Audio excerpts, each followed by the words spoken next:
Bom dia, queridos, tudo bem com vocês? Chegamos no nosso 14º dia da leitura do livro de Gênesis. Tem sido uma grande bênção para mim e eu tenho certeza que para você também deve estar sendo uma experiência maravilhosa. Mesmo você que já leu, eu tenho certeza que o Senhor tem abençoado muito a sua vida com a leitura do livro de Gênesis novamente.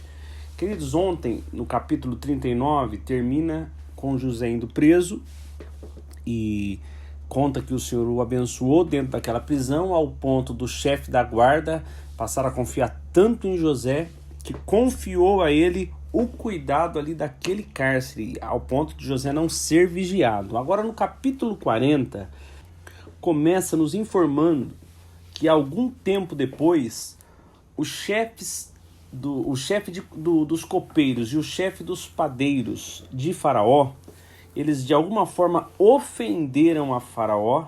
O texto não diz que tipo de ofensa foi, mas eles ofenderam o Faraó e foi mandado para esse cárcere. Não sei se você lembra que Potifar mandou José para o cárcere onde ficavam os prisioneiros de Faraó. Então, por essa situação, esses chefes foram presos aonde José estava, ao ponto que o capitão da guarda colocou José como responsável por eles. Depois de algum tempo que eles estavam ali presos, já haviam feito amizades com José, os dois tiveram um sonho. E os dois tiveram um sonho na mesma noite, porém com significados diferentes. E José logo viu pela manhã que os dois estavam abatidos e perguntou para eles o que estava acontecendo, o que se passava com eles. Daí eles responderam a José que tiveram um sonho cada um, com interpretação, com sonhos diferentes, e eles não sabiam qual era o significado ou a interpretação daquele sonho. Então José vai dizer para eles que quem interpreta sonhos, as interpretações vêm somente de Deus e que eles deveriam contar a José os sonhos. Do 9 a 11 diz que o primeiro a contar foi o copeiro. Então ele contou o seu sonho a José, e assim que ele terminou de contar o seu sonho, José disse para ele: olha, a interpretação do seu sonho é a seguinte: dentro de 3 dias, Faraó vai tirar você daqui e ele vai restituir você ao seu posto, assim como era antes, ele vai restituir a você. Só que eu peço a você, quando as coisas melhorarem para você, quando tudo estiver bem, fale de mim para o Faraó, fale de mim no palácio, porque afinal eu estou preso aqui inocentemente, nada fiz por estar aqui. E logo o padeiro, o chefe dos padeiros de Faraó, vendo que a interpretação foi muito boa para o chefe dos copeiros, ele logo correu e contou o seu sonho também a José. E no versículo 18, 19 diz que a interpretação foi a seguinte, que dentro de 3 dias, Faraó mandaria cortar a sua cabeça e ele seria empalado no madeiro, numa árvore, ao ponto dos pássaros virem comer a sua carne. E do 20 ao 22 diz que o que aconteceu foi exatamente isso. 3 dias depois, era uma festa de aniversário de Faraó, o texto sugere aqui, e ele deu uma grande festa para os que trabalhavam para ele, e colocou ali o chefe dos copeiros e o chefe dos padeiros num lugar de destaque à vista de todos. E quando todos estavam ali contemplando os dois, ele restituiu a função ao copeiro e mandou cortar a cabeça e empalar o padeiro, assim como José havia previsto, ou melhor, interpretado sonhos. E a notícia ruim, no versículo 23, diz que o chefe dos copeiros ficou tão feliz, ficou tão extasiado com a interpretação e o cumprimento à risca, que ele acabou se esquecendo totalmente de José. Agora no capítulo 41, o texto nos diz que se passam 2 anos deste momento onde o chefe dos copeiros foi liberto ali, como José tinha interpretado, revelado o seu sonho. Porém, agora quem tem um sonho, ou melhor, 2 sonhos em momentos diferentes, foi Faraó. Então ele teve um sonho, ficou apavorado com esse sonho e acordou, e quando ele volta a dormir, no versículo 5 e 7, diz que quando ele volta a dormir, ele tem um outro sonho muito parecido. O primeiro sonho eram 7 vacas gordas e 7 magras, e as magras engoliam as gordas. E no segundo eram 7 espigas grandes e viçosas e 7 espigas mirradas e ressecadas, que engolia as 7 espigas viçosas e grandes. E ao amanhecer o dia, no versículo 8, diz que Faraó estava perturbado com tamanho sonho duplo, assim, numa única noite. Então ele reuniu todos os magos e sábios ali do Egito, porém ninguém conseguiu interpretar. Do 9 ao 13 diz que foi aí então que o chefe dos copeiros se manifestou, dizendo assim: acabei de lembrar de um incidente, e conta toda a história, que eles estavam presos, porque certo dia eles aborreceram ao rei, Faraó, e estava preso, ele conheceu José, e estava tanto ele quanto o chefe dos padeiros, e José interpretou o sonho que eles tiveram, e exatamente ocorreu como ele havia dito, e ele foi restituído ao cargo, e o padeiro foi decapitado, arrancaram a sua cabeça.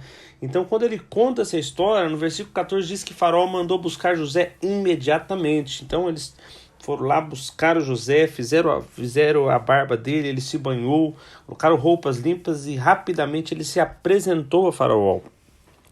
Quando ele se apresentou a Faraó, ele falou assim a José: olha, eu tive um sonho, mas ninguém conseguiu interpretar, e fiquei sabendo que você consegue interpretá-los, basta que os conte a você. E José respondeu: eu não, mas Deus, ele vai acalmar o coração de Faraó. Nós vemos aqui José no momento ímpar da vida dele diante do grande Faraó, porém ele, em nenhum momento ele puxa a honra para si, ele fala: é Deus, é ele que vai acalmar, é ele que responde. Então ele deu a glória ali a Deus e não subtraiu a ele essa glória. No 17 ao 21 diz que Faraó conta o sonho, ele conta com detalhe a mais, porque ele explica neste momento aqui que as vacas magras, quando engoliram as vacas gordas, elas continuaram magras como antes, não mudou nada nela. Aí ele acorda, ele contando, ele está narrando isso para José. Do 22 a 24 ele fala que dorme e tem o segundo sonho. E do 25 ao 27 José fala: olha, os dois sonhos têm o mesmo significado. Deus está avisando o que ele está por fazer. Então ele explica que as 7 vacas gordas e as 7 espigas graúdas têm o mesmo significado, são 7 anos, e as 7 vacas magras e as 7 espigas ressecadas também representam 7 anos, porém de fome.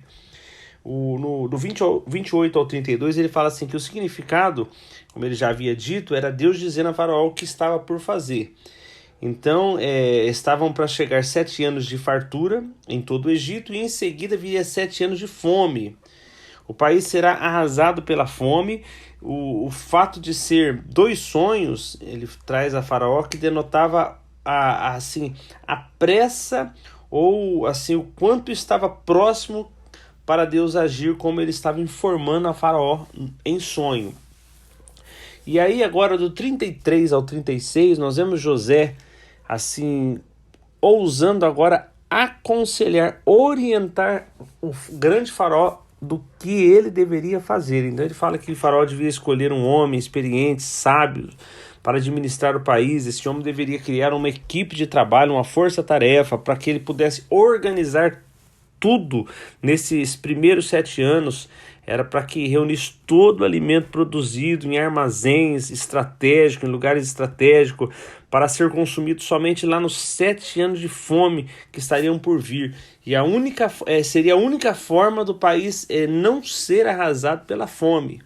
Quando ele traz toda essa estratégia a Faraó, muito sábia, muito completa e complexa em tudo que estava para acontecer, Faraó se dirige aos seus oficiais aqui no versículo 37 e diz assim: olha, o que vocês acham dessa ideia? E todos, unânimes ali, acharam a ideia excelente.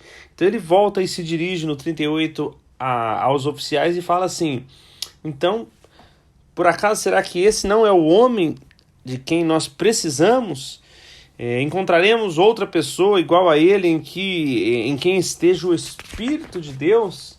Então ele se volta a José, porque os oficiais concordam com ele, e ele fala assim: olha, você é a pessoa que estamos precisando. Parece que Deus entregou a você o plano completo, detalhado do que precisa ser feito. Então ele completa agora, olha, de hoje em diante você será responsável por meus negócios, todo o meu povo seguirá as suas ordens, apenas eu, na condição de rei, estarei acima de você. 41, 43 diz que foi assim que José recebeu esta incumbência. Falou, estou pondo aos seus cuidados toda a terra do Egito. Faraó tirou o seu anel, o seu selo, e colocou em José, deu a ele, mandou trazer a ele as roupas mais finas, os tecidos mais finos que havia no Egito, um colar de ouro colocou em seu pescoço, e ali a segunda carruagem na hierarquia ali, porque a primeira pertencia a Faraó, ficou à disposição de José. E quando ele saiu ali para apresentar José, os arautos estavam indo adiante, pedindo que as pessoas abrissem caminho, e o povo gritava quando via José, viva, viva. Queridos, eu quero fazer uma pausa aqui para você ver como que Deus age, como Deus é soberano em tudo. Se passou 13 anos desde que José foi vendido até exatamente esse momento. Ele tinha 17 anos, agora estava com 30 anos. José foi vendido pelos seus irmãos, depois foi comprado ali por Potifar, foi trabalhar na casa de Potifar, pelo seu desempenho, porque Deus estava com ele, e ali ele foi colocado para administrar os negócios de Potifar, tanto a sua casa como os seus negócios, e ali nós vemos que ele foi atacado injustamente pela mulher de Potifar, foi para a prisão, e ali ele se tornou chefe, administrador, cuidador ali, responsável. Então você vê que Deus foi trazendo José, foi levando a ele a lições. E mesmo tendo passado 30 anos, nós vemos um José aqui que ainda confia no Senhor, que dava a glória a Deus, ele era temente ao Senhor. Então agora que ele passou por todas essas experiências, foi para aquela prisão que só ia os prisioneiros do rei, embora ele não era um prisioneiro do rei, ele estava ali, e foi ali que ele conheceu o copeiro, e através de conhecer o copeiro, ele assim interpretou o sonho, e agora o copeiro foi a pessoa que fez a ligação dele com o Faraó. E olha a tamanha posição que José ganhou agora de Faraó. Toda a terra do Egito estava sob os cuidados de José. Agora aqui no versículo 44, o Faraó fala, olha, eu sou o Faraó, e no Egito nada acontecerá sem o seu selo de aprovação. No 45, nós vemos agora Faraó fazendo uma parte, mexendo na questão social de José. Como José era um escravo, ele era hebreu, e agora ele assumiu um comando abaixo de Faraó, ele era a ordem maior, a autoridade maior no Egito, então ele precisava agora ser incluso socialmente numa posição que fosse favorável, porque poderia atrair ali questionamentos por ele não ser egípcio, porque ele estava preso, ele saiu da prisão para poder servir ali Faraó. Então Faraó faz agora o papel de uma recolocação de José na questão social. Então ele muda o nome de José, agora passa a ser Zafenat-Paneia, que significa Deus fala, Deus vive. Deu também uma esposa para ele, a esposa se chamava Asenate. Porém essa esposa era filha de Potífera. Potífera era um sacerdote de On, ali de Heliópolis, que Heliópolis ficava ao centro do culto ao Deus Sol. Então a posição no Egito desse sacerdote era muito alta, fazia parte das famílias nobres do Egito. Então agora Faraó escolhe a filha desse sacerdote para ser esposa de José. Então agora José passa a pertencer. Agora José não é mais o escravo que estava preso. Agora ele pertence a uma família nobre do Egito. 47 ao 49 diz que nos 7 anos de fartura a terra produziu safras excepcionais. Não eram safras comuns.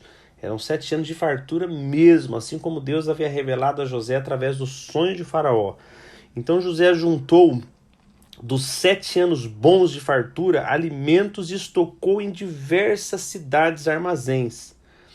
E eram tantos grãos, tantos alimentos que a terra produziu, que ele estocou, que ele estava contando, ele estava fazendo ali um apontamento, mas chegou um ponto que foi impossível ele continuar contando, porque na versão que eu li aqui, parafraseada, a mensagem diz que a quantidade competia em quantidade com a areia da praia do mar. Então, para você ver a quantidade que aqueles 7 anos de fartura produziu para que ele viesse estocar. Dos 50 aos 52, fala que José teve 2 filhos que nasceram antes dos anos de fome. O nome do primeiro filho, José deu o nome de Manassés, que significa o que faz esquecer. Então ele dizia assim: Deus me fez esquecer todo o sofrimento e a casa de meu pai, dos meus pais. Então você vê que quando teve esse filho, você percebe que não era um José machucado, rancoroso, um José ferido com aquilo que ele ocorreu. A posição que o Senhor o elevou fez com que ele entendesse que Deus era o arquiteto de tudo aquilo que estava acontecendo. Então, o primeiro filho, ele fez questão de colocar o nome que dizia: o que me faz esquecer. É o que passa um apagador na história ruim e agora me deixa o quadro em branco para começar uma história a partir daquilo que Deus fez. O segundo filho, ele deu o nome de Efraim, que significava fértil, prosperidade em dobro. Ele dizia assim: Deus me fez prosperar na terra da minha tristeza.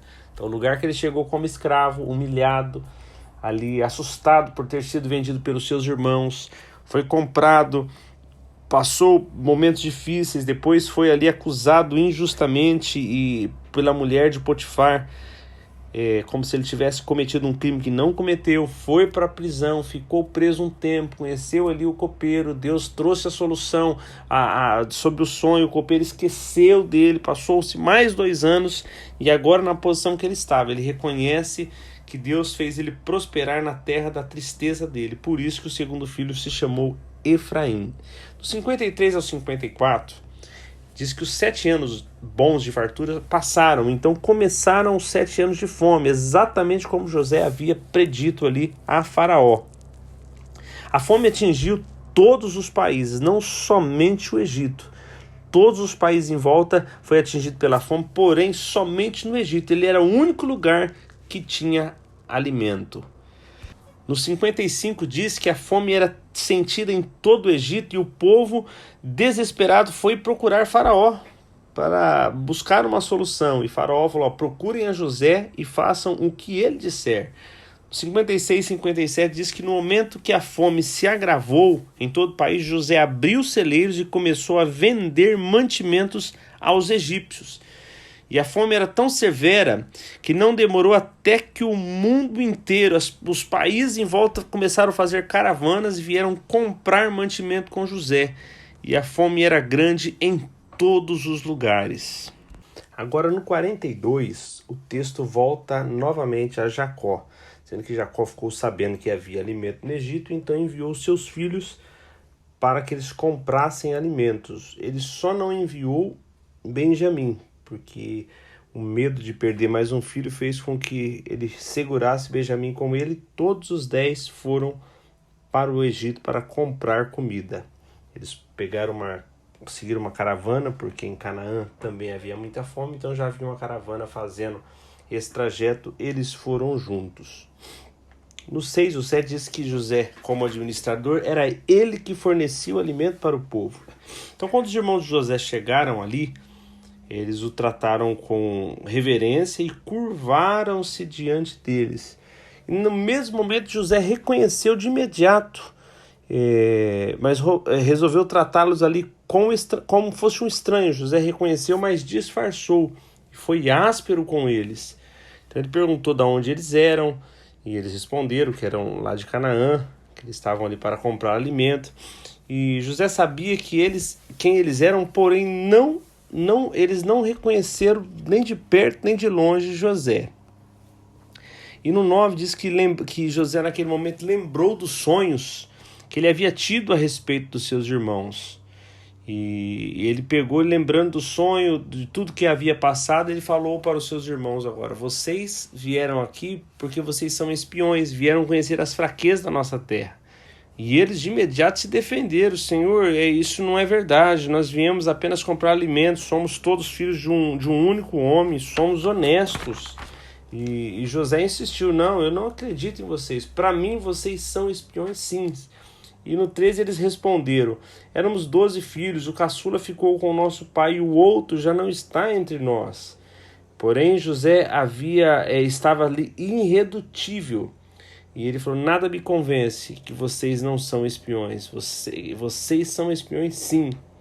E aí ele falou: então eu vou fazer uma prova com vocês. José propôs: eu juro pela vida de Faraó que vocês são espião. Porém,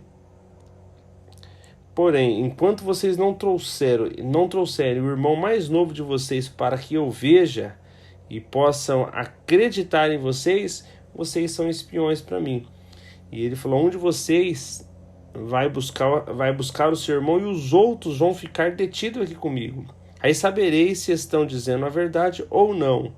Pela vida de Faraó, eu afirmo que vocês são espiões. Então, ali José começa, assim, provocá-los com essa história de espiões, e eles começam a passar apertado com isso. E eles não reconheceram José, eles estavam ali muito preocupados com essa situação, que eles sabiam o perigo que é ser ali dito que eram espiões, ser acusados de espiões.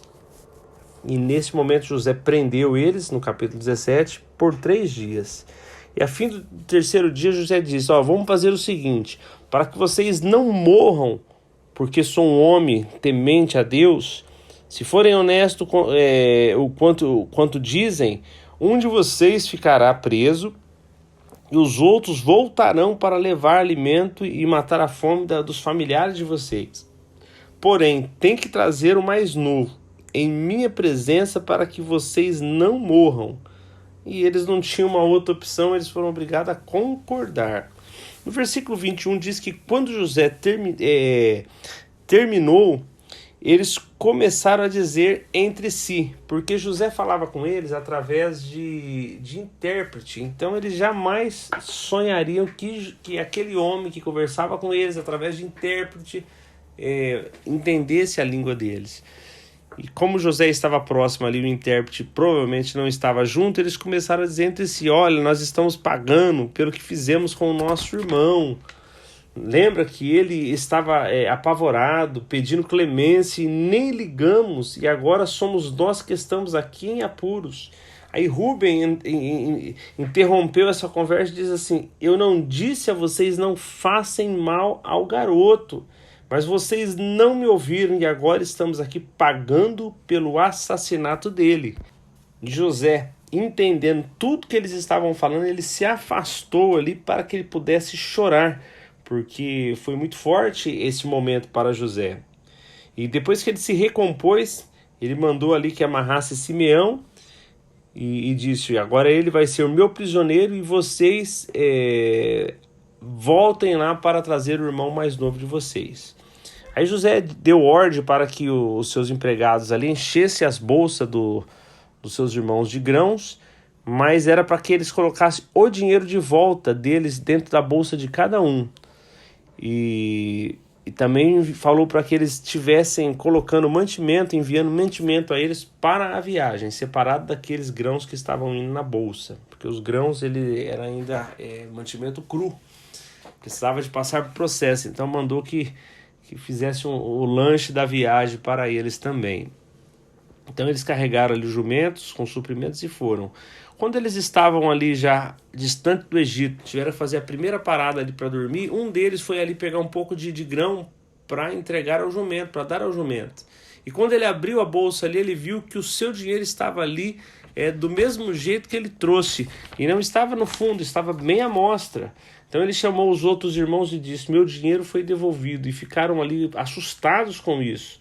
E diziam um com o outro assim: o que Deus está fazendo conosco?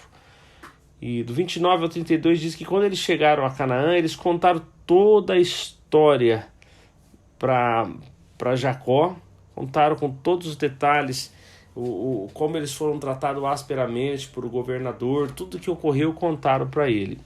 E aí eles entraram na história para dizer qual foi a imposição de José a respeito de ter que levar lá o Benjamim, e que Simeão havia ficado detido para que até que eles levassem isso como prova.